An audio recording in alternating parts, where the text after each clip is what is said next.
नमस्कार लाडक्या बहिणींनो, मी चंद्रकांत हुंडेकर आणि आपण पाहतात मराठी नवीन योजना हे यूट्यूब चॅनल।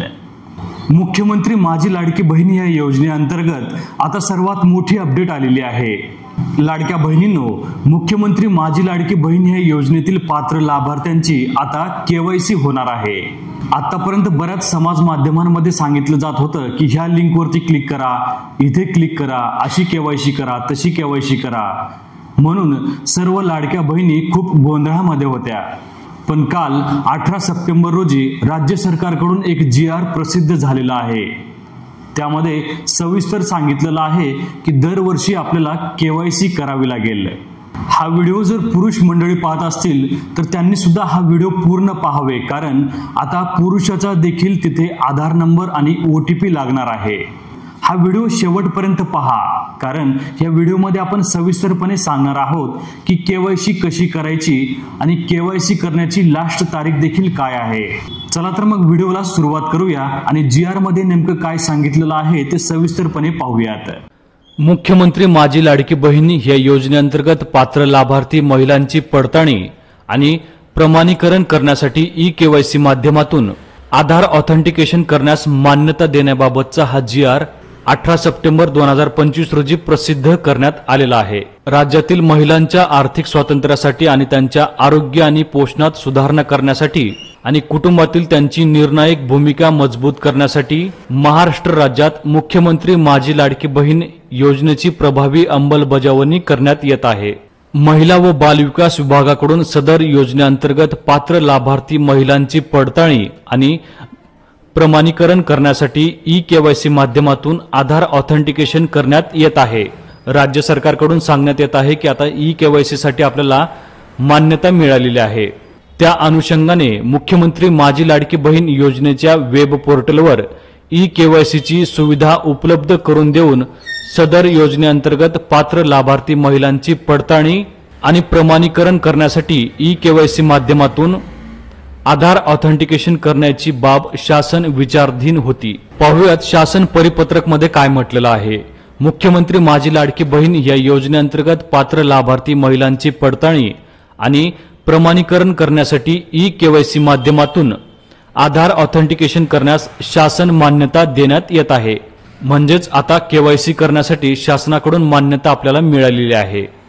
केवायसी करण्याची शेवटची तारीख काय आहे ते आता या व्हिडिओमध्ये आपण पाहूयात। सदर योजनेअंतर्गत पात्र लाभार्थी महिलांची पडताळणी आणि प्रमाणीकरण चालू आर्थिक वर्षात या परिपत्रकाच्या दिनांकापासून 2 महिन्यांच्या आत पूर्ण करणे बंधनकारक आहे। म्हणजेच याचा अर्थ 18 सप्टेंबर पासून पुढील 2 महिन्यामध्ये आपल्याला ई-केवायसी करणे बंधनकारक आहे।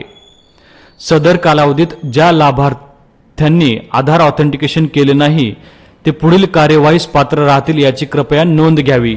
तसेच या योजनेअंतर्गत दरवर्षी जून महिन्यापासून 2 महिन्यांच्या कालावधीत या योजनेतील लाभार्थ्यांनी ई-केवायसी करणे बंधनकारक राहील। लाडक्या बहिणींनो, आपल्याला दरवर्षी ई-केवायसी करणे बंधनकारक आहे। दरवर्षी जून महिन्यापासून पुढच्या 2 महिन्यामध्ये आपल्याला ई-केवायसी करायची आहे। पण मात्र ह्यावर्षी 18 सप्टेंबर रोजी हा GR निघाल्यामुळे 18 सप्टेंबर पासून पुढील 2 महिन्यामध्ये आपल्याला केवायसी करणं बंधनकारक आहे। लाडक्या बहिणींनो, पाहूयात ई-केवायसी आपल्याला नेमकी कशी करायची आहे, तर या व्हिडिओमध्ये आपण पाहूयात। चॅनलवरती नवीन असाल तर कृपया चॅनलला सबस्क्राइब करायला मात्र विसरू नका।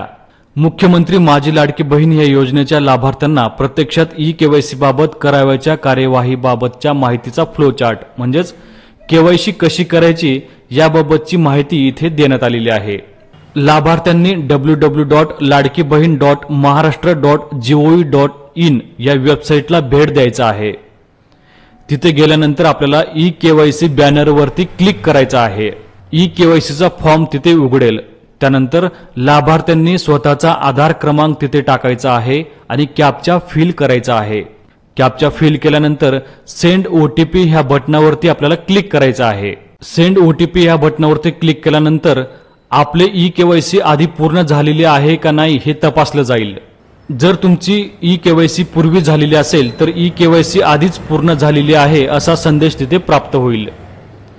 आणि जर तुमची ई-केवायसी पूर्ण झाली नसेल तर तिथे तुमचा आधार क्रमांक लाभार्थ्यांच्या मंजूर यादीमध्ये आहे का नाही हे तपासलं जाईल। जर तुमचा आधार क्रमांक लाभार्थ्यांच्या मंजूर यादीमध्ये नसेल तर तिथे आधार क्रमांक मुख्यमंत्री माझी लाडकी बहीण योजनेच्या पात्र यादीमध्ये नाही असा संदेश तिथे दिसेल। आणि जर तुमचा आधार क्रमांक लाभार्थ्यांच्या मंजूर यादीमध्ये असेल तर तुम्हाला तिथे OTP आलेला असेल।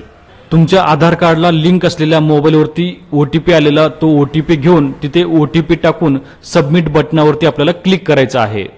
तुमचा OTP टाकल्यानंतर तिथे पुढे पती किंवा वडील यांचा आधार क्रमांक नमूद करून कॅप्चा कोड फिल करायचा आहे। याचाच अर्थ तुमचा OTP टाकल्यानंतर पुढे तुमचे पती किंवा तुमचे वडील यांचा आधार क्रमांक आपल्याला टाकून तिथे कॅप्चा फिल करायचा आहे। आणि कॅप्चा फिल केल्यानंतर सेंड OTP ह्या बटनावरती आपल्याला क्लिक करायचं आहे। ज्यावेळेस तुम्ही सेंड OTP ह्या बटनावरती क्लिक कराल त्यानंतर तुमचे पती किंवा वडील यांच्या आधार क्रमांकाला लिंक असलेल्या मोबाईलवरती एक OTP जाईल। त्यांच्याकडून तो OTP घेऊन सबमिट बटनावरती आपल्याला क्लिक करायचं आहे। ज्यावेळेस तुम्ही सबमिट बटनावरती क्लिक कराल त्यानंतर पुढे काही ऑप्शन निवडायला आपल्याला सांगितलं जाईल। त्यानंतर आपल्याला जात प्रवर्ग पर्याय निवडायचा आहे। त्यानंतर तिथे आपल्याला 2 चेक बॉक्स मिळतील। पहिला चेक बॉक्स आहे माझ्या कुटुंबातील सदस्य नियमित किंवा कायम कर्मचारी म्हणून सरकारी विभाग, उपक्रम, मंडळ, भारत सरकार किंवा राज्य सरकारच्या स्थानिक संस्थेमध्ये कार्यरत नाही किंवा सेवानिवृत्तीनंतर निवृत्ती वेतन घेत नाहीत।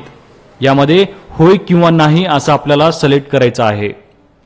त्यानंतर दुसरा चेकबॉक्स आहे माझ्या कुटुंबातील केवळ एक विवाहित आणि एक अविवाहित महिला लाभ घेत आहे। होय किंवा नाही असं तिथे आपल्याला सिलेक्ट करायचं आहे। दोन्ही प्रश्नांचं उत्तर दिल्यानंतर आपल्याला सबमिट बटनावरती क्लिक करायचं आहे।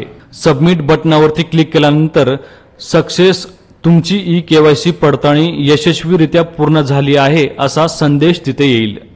म्हणजेच याचा अर्थ हे सर्व केल्यानंतर सक्सेस तुमची eKYC पडताळणी यशस्वीरित्या पूर्ण झाली आहे असा संदेश आल्यानंतरच आपली eKYC पूर्ण झालेली आहे असं आपण समजू शकतो।